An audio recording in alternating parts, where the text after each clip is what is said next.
Hi, happy Monday, everybody, and welcome to another edition of Time Out Overtime on the Time Out Overtime YouTube channel. I'm your host, Rick Arsenal, along with Miguel Cabrera. Welcome. As I said, it's Monday, September the 8th into Tuesday, September the 9th. First full weekend in the National Football League. There's one more game to play tonight. That's the Bears and Vikings at Soldier Field in Chicago.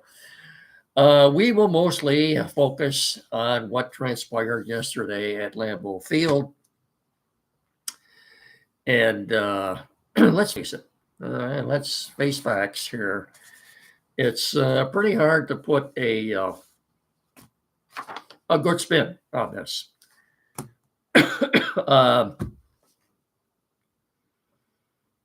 Went to bed angry last night. And anytime that happens, I don't sleep well. So I did not sleep well last night. I thought the Lions were going to win this one yesterday, but we were wrong. I think most of us were. Give the Packers credit. They're obviously a very good team, and they're even better with Micah Parsons. So before we get into this, let's do this. Can we all see this?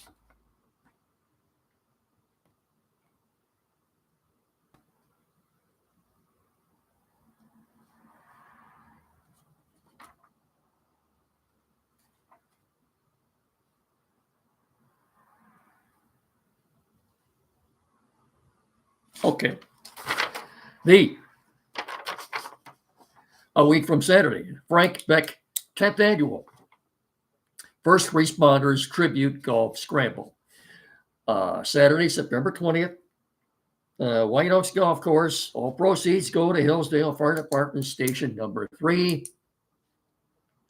Registration begins at 8. Shotgun start at 9. $240 a team. See or call Frank Beck Chevrolet to register. It's for a great cause, as I said. You'll have a lot of fun. Looking ahead at the weather report or weather forecast, looks like it's going to be ideal out there. And as I said before, a great time will be had by all. And this is for a really good cause. So, hey, even if you don't golf, nothing says you can't get out there and make a donation. You know, a lot of camaraderie, great time for everybody that'll be out there. So, and I'll be reminding you of this the closer we get to it. 10th Annual First Responders Tribute Golf Scramble, Frank Beck, Saturday, September 20th. White Oaks Golf Course. All proceeds go to Hillsdale Fire Department Station 3. As I said, registration is at 8. Shotgun start at 9. $240 a team. Get to the dealership there. To register, you get all the details. And like I said, it'd be a great time for everybody for a great cause. So Chevy Drive, Southern Michigan. Chevrolet together, let's drive. And of course, Frank Beck Chevrolet is the number one selling Chevrolet dealer in our immediate tri-state area. We're also brought to you in part by Barrett Insurance, BarrettINS.com. Barrett Insurance, protecting your dreams in downtown Jonesville. On the corner of M99 at US 12, 517-849-1000. That's BarrettINS.com, Barrett Insurance, protecting your dreams.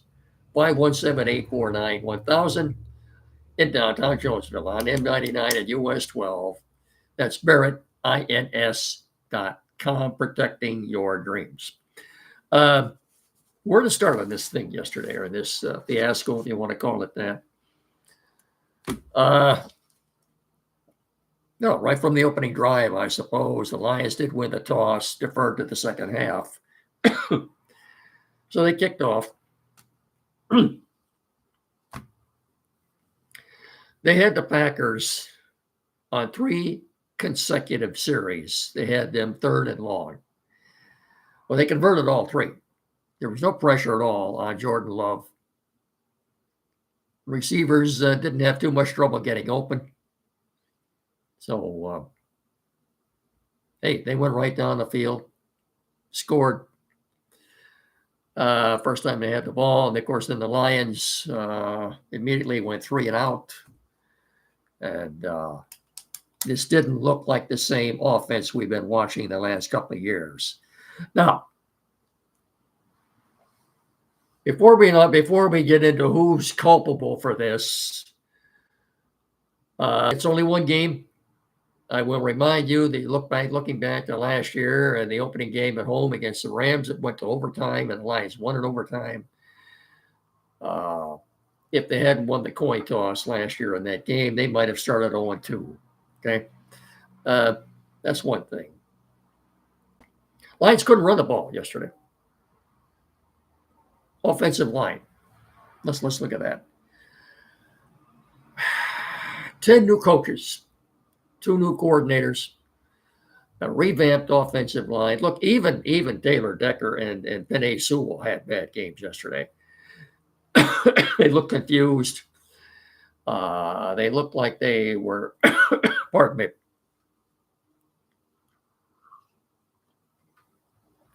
missed assignments on the offensive line. It was noisy. I know Tate Ratledge after the game told Jennifer Hammonds they had trouble hearing the signals.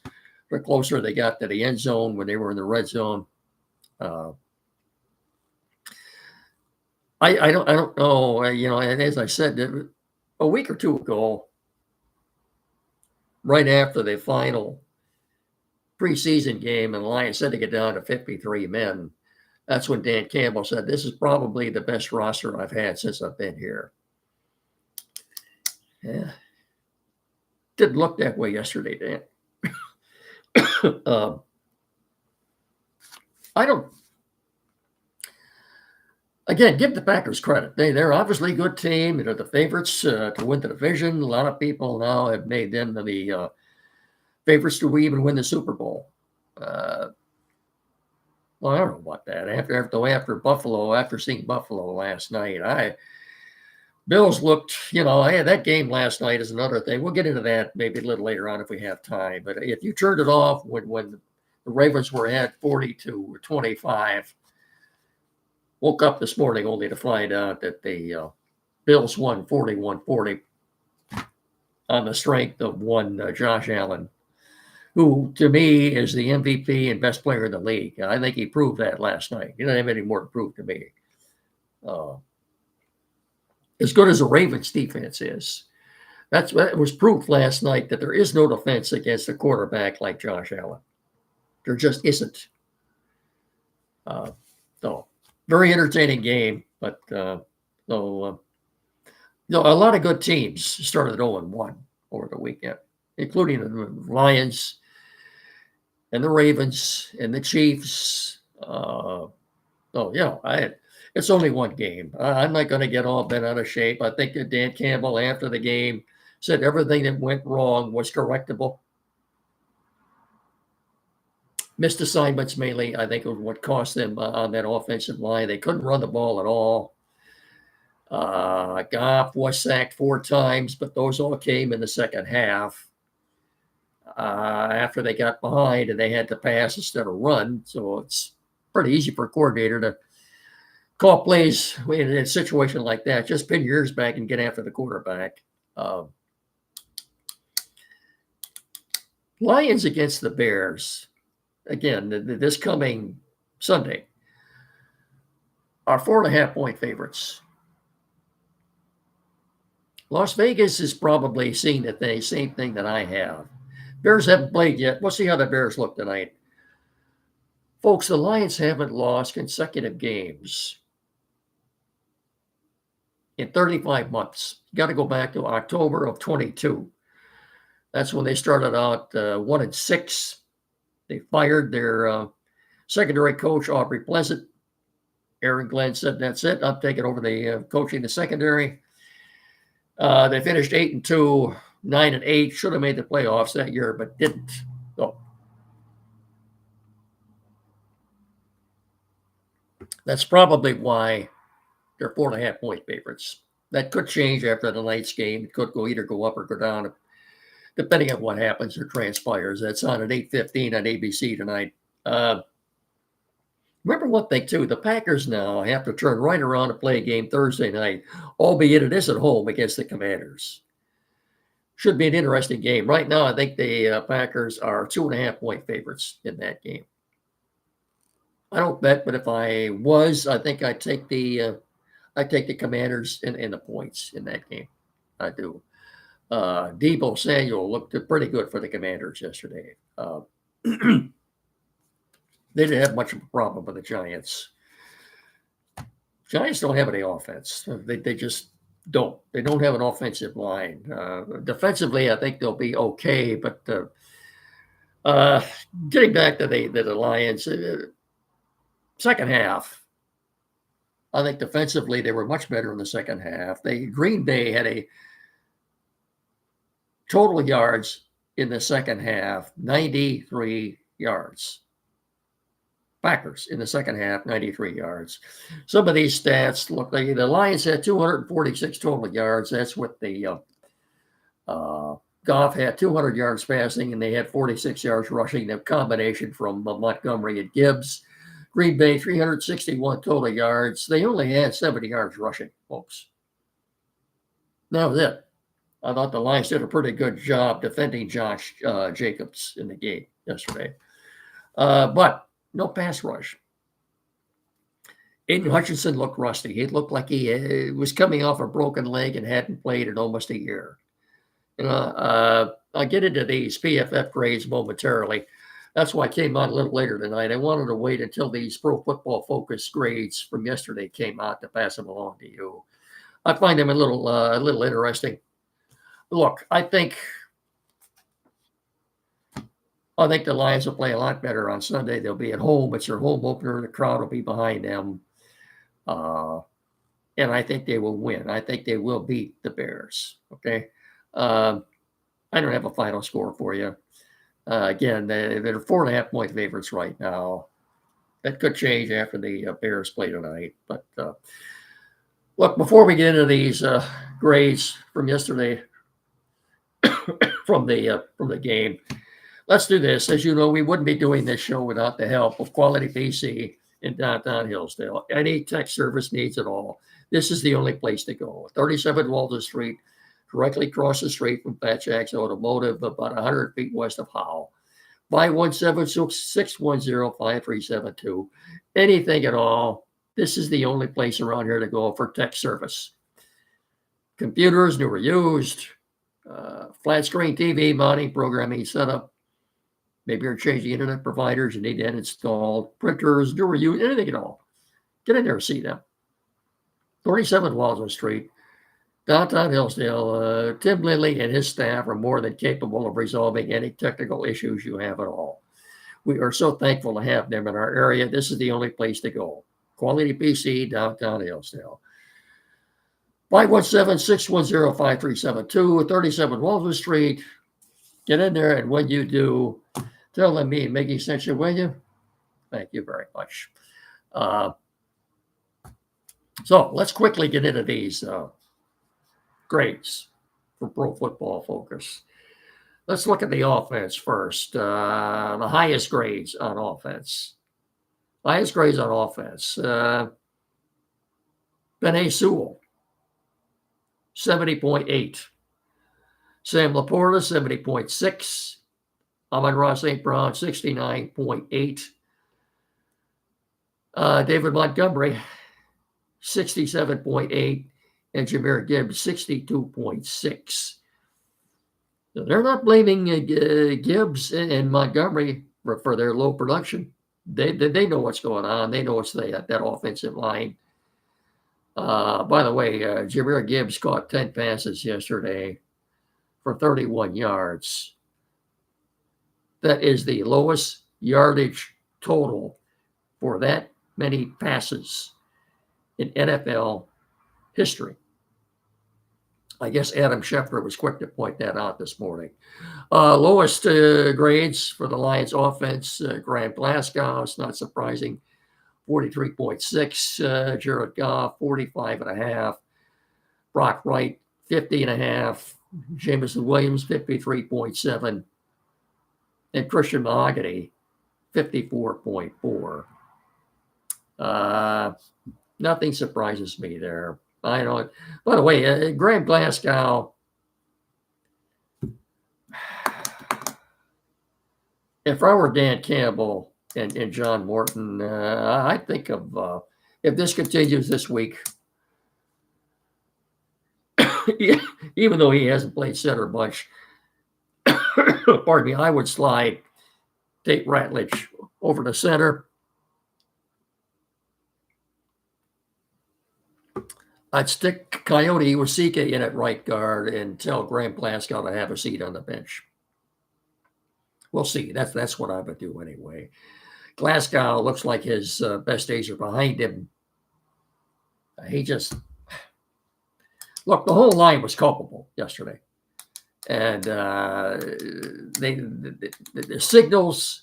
Nobody seemed to know where to go. Again, Campbell said this is all correctable. Okay, we'll see. We'll see. See what they do against the Bears. I'm not completely panicking yet. This is still a good team. They just look flat and discombobulated yesterday. Looked like they hadn't played in a while, and that's true. Again, a lot of people are saying, well, why didn't you play him in the preseason? Campbell doesn't do that. Some coaches do. Andy Reid does, for one. He plays his regulars in the preseason. He's not the only one. Dan Campbell doesn't do that. He thinks like they see enough action in these scrimmages with other teams, joint practices. I don't know. If I were the coach, my starters would play at least one quarter in the preseason. I know they're learning getting anybody hurt. That's just a chance you have to take. You want to do that, or do you want to get off to this kind of a start? Anyway, on defense, the grades on defense. Brian Branch, best grade on defense, 85.1. Aiden Hutchinson, 72.0. Alex Anzalone, 70.9. Amik Robertson, you didn't hear his name much, and that's a good thing yesterday, 70.7. And Derek Barnes, 69.1. The worst grades, DJ Reed, very surprising to me. He did not have a good game yesterday, and the grade shows it. 38.0. Tyleek Williams, the rookie, not good.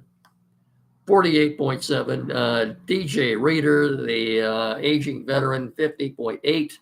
Marcus Davenport, 55.1. And Pat O'Connor, 57.1. A little bit surprising about O'Connor, but he's the closest one became to getting a sack yesterday. Yeah. So total yardage, Lions 246, Packers 361. As I said, Lions 46 yards rushing, Green Bay 70. Neither team did much in the way of running yesterday. As I said, the Lions defense allowed Green Bay 93 total yards in the second half. The turnover, look, they were in the red zone 4 times, 2 field goals, a turnover, and that last second touchdown by Isaac Tesla. Had they won the game, or that would have been a significant occurrence, that's all you would have been seeing today anywhere. That would have gone viral, that catch that he made. But it had nothing to do with this outcome of the game, okay? All in all, they were flat. And not good. It's difficult to put a good spin on what we saw yesterday. Just keep one thing in mind, though. The Lions haven't lost consecutive games in 3 years, and I think that's why Las Vegas, right now anyway, has them as 4.5-point favorites on Sunday at 1 o'clock. I believe that's on Fox. I think it's on Fox. That's going to do it. We'll talk more about Michigan and the Tigers on Wednesday. By the way, the Tiger game Thursday night at Yankee Stadium, which is 9/11. Apparently, President Trump is going to be there. I don't know if he's throwing out the first pitch or there are going to be pregame ceremonies or what, but Trump will be at Yankee Stadium Thursday night to commemorate 9/11. I just heard that today. So that's going to do it. I'll talk to you all again on Wednesday. Don't forget, we're on every Saturday morning here from 9 to 10 locally. WCSR in the link, 92.1 FM with Jet and Andy. Again, I can't thank you all enough for watching and listening. Please remember to treat each other with respect. And as I said, I will talk to you all again on Wednesday. And I can't thank you enough for watching and listening. So until Wednesday, then I'll simply say so long, everybody. Thanks so much for watching, and have a good night.